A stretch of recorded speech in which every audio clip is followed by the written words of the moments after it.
Vice Sindaco Virone, lei si è particolarmente impegnata per cercare, dopo tantissimi anni, di arrivare a una soluzione del problema dei confini tra Agrigento e Favara. Ecco, ci sono delle novità, quale sarà l'iter che si dovrà seguire per arrivare quindi alla soluzione ultima? Si viene da una recente approvazione all'unanimità in Consiglio Comunale del progetto che è stato a sua volta oggetto di alcune osservazioni da parte dei cittadini, quindi era necessario un ulteriore passaggio in Consiglio Comunale. A questo punto, di comune intesa con i con i comuni di Agrigento, di Favara e di Aragona, sarà necessario trasmettere tutta la documentazione relativa a questa rideterminazione dei confini all'assessorato per gli enti locali.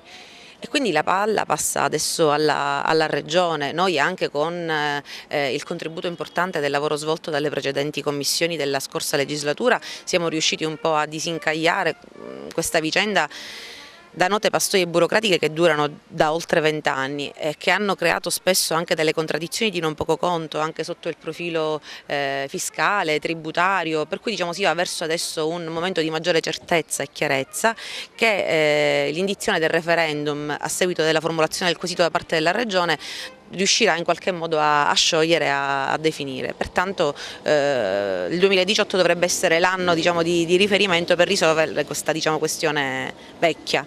Quindi si dovrà fare un referendum allora, Sì, quindi i cittadini dovranno decidere Sì. se o meno accettare la... Noi avremo una formulazione di un quesito a cura dell'assessorato per gli enti locali ed una successiva indizione referendaria a cura dei comuni.